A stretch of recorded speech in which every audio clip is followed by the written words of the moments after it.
more and more NBA players are entering safe and healthy protocols. The question I have is Adam Silver making the right decision by not planning to shut the NBA down? Or should he reconsider and look into the issue a little bit further? Let's talk about it.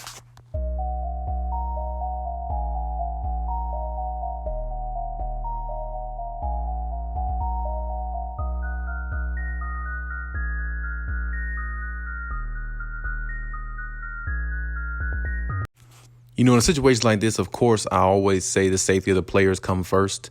And that's definitely never really refuted, So when I look at a situation like this, it's really actually a tough one to really answer, because when you look at it from the standpoint of safety and having everybody play at their best, and then on top of that, you got to look at, you want to see the best of the best players out there when you go watch games live, or even when you watch them from home from your television. That's just the way it is. There's no other way to look at it. I mean, you definitely want to see, the best players play, and especially if you're going there live, paying your money and bringing your kids or your family or just even yourself to go there and, watch a certain player that you actually admire or look up to or like or is a huge fanatic of.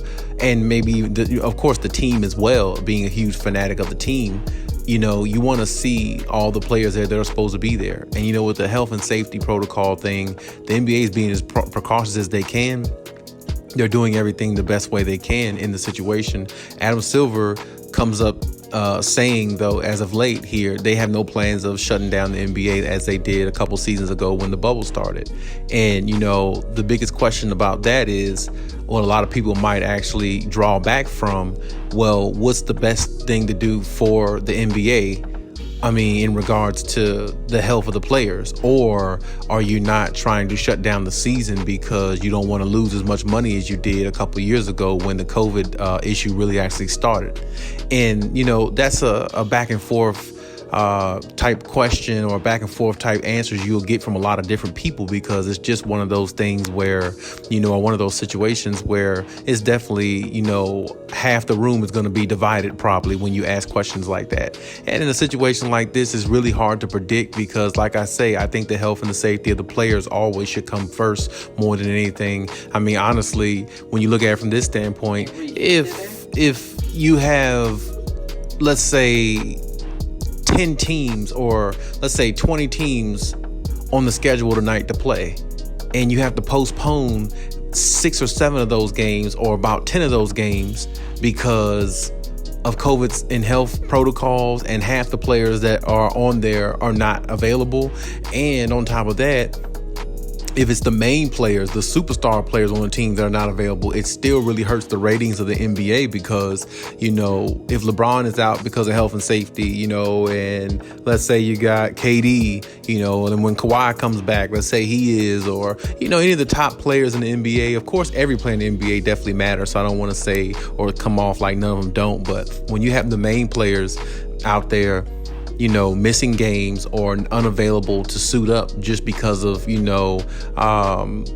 the situation that's going on, that needs to be looked into more. And like I said, if you're losing ratings, you're losing money. And if you're doing that, maybe just reconsidering the fact that, the season shouldn't be shut down.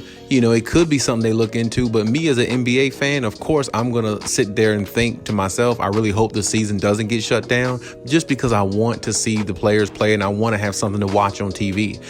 So, you could be biased in your opinion of it. But if you think about the health and safety of the players, really, honestly, they have to look at that more as a factor or more of the answer to the situation or the answer to the problem. If you see 99% of your players, having issues over and over and over, and it's from week to week to week, you have to really, make a really, really good decision. And it can't be because of money purposes, because like I said, you're losing money anyway. If the main players aren't out there to play the game, you're losing money vastly. You're losing it really quickly. You can have the Lakers out there playing against the Nets, but if Kevin Durant is out, James Harden's out, LeBron is out, Russ is out, and Anthony Davis is out, and you got a bunch of role players out there. You lost a lot of money anyway. And this is my point. This is a tricky situation to me. Now, I'll say this: if it doesn't seem like it's getting worse to Adam Silver. If it seems like they have a way to, or they have a plan in place to make it better, or to, better the situation in regards to maybe doing more tests on players consistently, making sure, players are doing what they're supposed to do, putting mandatory efforts on the players to make sure they stay, confined and not be around so many people, and put the rules out there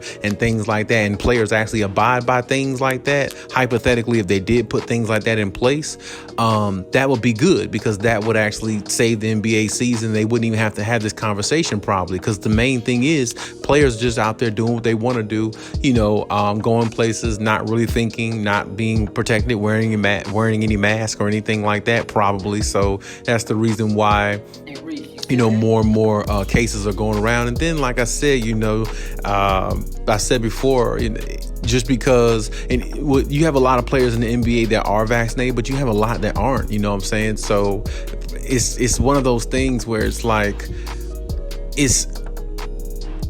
you have to look at it from a standpoint of, you have to do what's best for the organization, but like I said, the players are the organization, and really it's no other way to look at it. If your players are not available, the money's not going to come in. So, to me, the best thing to do is kind of see how this goes for maybe another couple of weeks to another month, and really, assess the situation and make the best decision for the NBA. Because like I said, if it's just in and out, players are in and out, and players can't get no consistency of playing. They're always in health and safety protocols from week to week, and they're taking a lot of tests, and they're sitting out multiple games.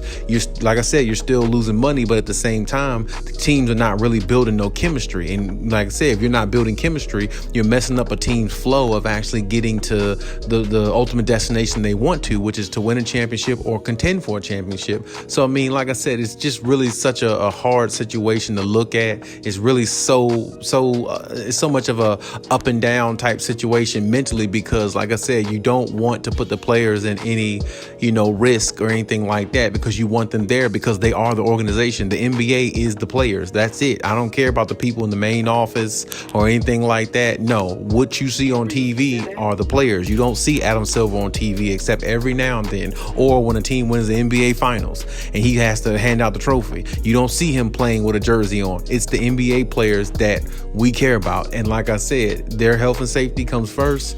We do understand that. But as NBA fans, boy, will we sure love to see them on TV continuously, and not have another season like we had in 2020 where they took 4 months off, and it threw off their rhythm so much for a lot of teams. And a lot of teams didn't get a chance to build that chemistry to be a better team or contend for a championship the way they were supposed to. Because you look at a team like the Clippers, for one. The Clippers just assembled that season, I believe, and that was the first season Kawhi went there, and then you had Paul George and everybody come, and everybody was ready to go. But then they went on a 4-month hiatus, and then they come back into the bubble, and they lose to a team like Denver because they didn't build that extra chemistry that they probably would have or could have if the season, went along. Of course, I'm not making an excuse for them or anything like that, but when you look at those type things, that plays a factor too. But it doesn't, it's one of those things where you're thinking selfishly, because like I said, you want to see your favorite players, you want to see your favorite team on TV, and you don't want any distractions. But it's just one of those things where if it comes down to it and they have to shut down the season, oh well, that's just what we have to deal with. We would hate it, but at the same time, that's exactly that's how it would have to go, depending on how bad it gets. So my thing is, I just really hope that the players can try to stay as safe as they can, keep their mask on, be as safe as possible, because we need them out there playing. Because a lot of people look at sports as a livelihood. A lot of people live for sports, you know what I'm saying? So it all depends where you are and what you're into. But at the same time, if you're into sports and you love NBA, you love basketball, you want to see these players out there, and you want to see these teams out there competing. You don't want to see 4 or 5 month layoffs, because that's just not good for the NBA, the ratings, but also it's just not good in society, because that's telling you that the COVID is getting worse, not getting better. And we do know there's a lot out there when it comes to COVID and people getting sick and everything like that. So we have to take into account of everything when it comes to that, because it's a very serious issue.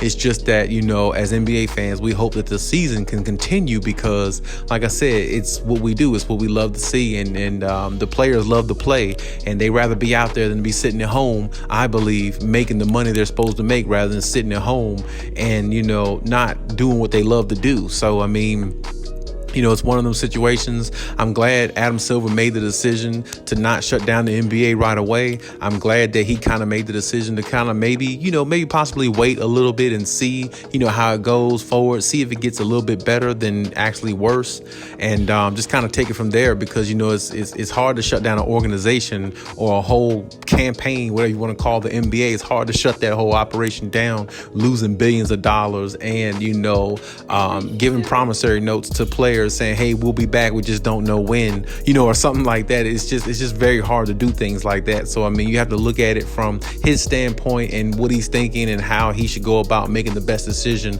overall for the NBA and the players and the organization itself. But we'll see how it goes. Hopefully everything gets better. Hopefully things get better with time, and hopefully less protocols. Hopefully we see that a lot less, because it seems like every time I look at SportsCenter and I look at the bottom of the screen, it's always either breaking news, or I can look at the NBA section where it says such and such players going to health and safety protocols. Like I looked at it maybe an hour ago or something like that, or maybe a couple hours ago, I can't remember, but Reggie Jackson for the Clippers entered health and safety protocols. You see what I'm saying? So it's like every hour or every couple of hours, it's always some player that's entering it, and and as soon as you see it, you always think, dang, is that player sick, or is that player get somebody else sick, or you just automatically think things like that, not even knowing the situation. But that's just how serious it is, and we definitely hope that things pan out the way they're supposed to, and the NBA finds a way to keep their players safe and healthy. But the players also got to want to do it too. It can't just be the NBA, because when you walk out the gym and you take the jersey off and put your street clothes on, your life starts after basketball then, and who you be around and who you decide to spend your time with, knowing whether they're vaccinated or not vaccinated, that could just bring I could just make things more difficult and bring more difficulty to your NBA life, because now you're putting your brothers in position to get sick if you did, being around a bunch of people who might not be vaccinated or might be whatever the case may be. It's just one of those things that NBA players just need to be wary of. And just because they got a lot of money don't mean they can't get touched. It don't mean they can't catch something. Don't mean they can't get sick. And I think they need to really understand that more. And I think that's something that they might be trying to implement to the players. But of course, it's hard to tell a grown man what to do. He does what he wants when he wants, and nobody can tell him anything. And that's just the way it is. But at the same time, that mentality can get the NBA shut down again. And that's not something NBA fans want to see. And it's not something basketball players want to go through overall, because like I said, the mindset, the focus to everything is different. And like I said, life is different when you're actually playing in a bubble. If they had to do that again with no fans and a bunch of fake cardboard people sitting out there, rather than the real fans who give you adrenaline rush and who make you, play a lot better, and definitely make you want to play better, and definitely gives you the energy to succeed through a season and, go through the playoffs. So, I mean, you definitely want normalcy in basketball with the fans and everything there. So it's up to the players to do what they got to do to be as safe as possible, and the NBA to do what they got to do to keep the players as safe as possible while they're on the court. But hey, that's my take on everything. You leave any comments in the comment section. Let me know what you think, as always. And hey, Khaliis out.